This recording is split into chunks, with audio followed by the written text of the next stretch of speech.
Always questions about the economy during elections years. It trickles down into the real estate world as well. So let's keep talking real estate now with Compass Realtor Jay Nix here to talk about how an election year could impact our market and make some predictions as well. First of all, I did want to ask you real quick, with the interest rates dropping, are people refinancing? Absolutely. It could save them, $400 or $500 a month is what my clients are telling me. People who bought 2 years ago, a year ago, in the 7s, and they're refining down to low 6s, high 5s, then it's saving them money. So it's making a difference, even a relatively small jump. Exactly. All right, let's talk about election years. It's fascinating because obviously the whole country is impacted by an election.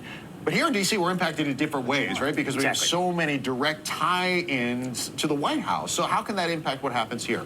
Well, usually it's not that much change because it's more like musical chairs. People who, if you lose the White House, then those people may go to K Street or to Capitol Hill or do something else. So they're still going to stay in D.C. Exactly. somewhere. Most people live here. And if you think about the people who've worked on the campaign and they're moving to D.C. the first time, they can't afford to buy. They're going to rent. Or anybody who's been elected to Congress or in filling those positions, if they're already here, they can move here. It's a 2-year term. They're going to rent and just see how things play out. And most congressmen, believe it or not, don't actually own in D.C. They rent and then go back to the districts every weekend. So we're not seeing a wholesale change, but we might see if there's, especially if there's a change in the White House, and if we see in this case, it would mean if Donald Trump was elected, you might see more people moving to D.C. What kind of an impact would that have? Well, what we saw with the last Trump administration was that we had more luxury sales, like Kellyanne Conway, Rex Tillerson, some of those big, people they bought in Kalorama and up in Mass Avenue Heights, and there was a little uptick there, but not a huge change.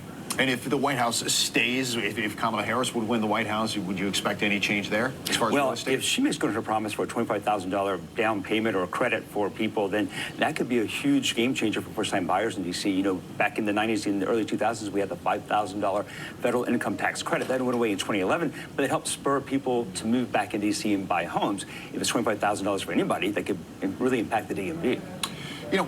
Obviously, one of the bigger changes if it comes to this is and we don't know what would happen policy-wise, right? I mean, obviously, we're just throwing out scenarios here. But it is possible, especially if Donald Trump has made claims that if he was in office, he might make changes to the federal workforce. So what impact might that have on real estate? Well, if he's made a campaign promise to get rid of the Department of Education, that's 4,000 employees in D.C. I mean, it probably wouldn't all happen at once, but if it did, then that's 4,000 people without a job, and they probably couldn't be absorbed by any lobbying groups or whatever in D.C., so they either will sell, move, retire, or whatever.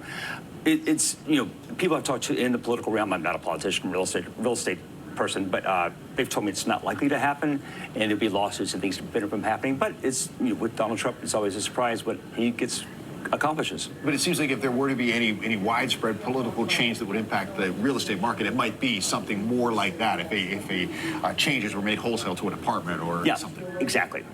If there's layoffs or if shutting down an department, we've never seen that. I haven't seen that in my lifetime here. That's a huge thing. They tried to move the Bureau of Land Management to Colorado, and we saw people either retire or quit outright. It's like 300 employees, so we didn't see a huge impact there. Biden got elected and brought the Bureau back to D.C., and again, we didn't see a net change in the market. On the flip side of that, and obviously we don't want to see thousands of people have to find new places to live and work in the nation's capital, because obviously, we do appreciate all the great people who are here. It would open up some inventory. How are we now when it comes to inventory in D.C.? It's still tight. Single-family homes still selling fast, and there's not much out there. Again, I've told you before, buyers are pickier, so some of those single-family homes are sitting in the market. The best deals right now, again, I've told you before, is the condo market. There are lots of condos out there, lots to buy, and there are deals to be had there. It's a buyer's market in the condo market. Yeah, and I mean, we said that during the pandemic. Is it surprising that it's still that strong now a few years later? Yes and no, but I think part of it, there are several factors involved. One was the COVID impact there. People wanted more space, home offices, or et cetera. Luxury rental buildings now, you have, because of higher interest rates, you can live nicely in a rental building for almost the same as a mortgage. I talked to my lender one time. I had 2 units for sale in my building. One for rent, one for sale.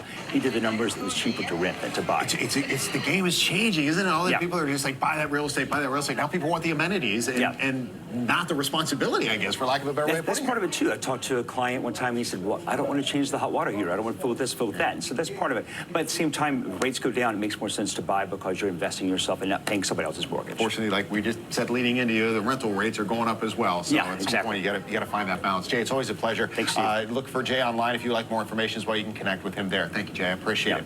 All right, we're going to turn things over to Tucker.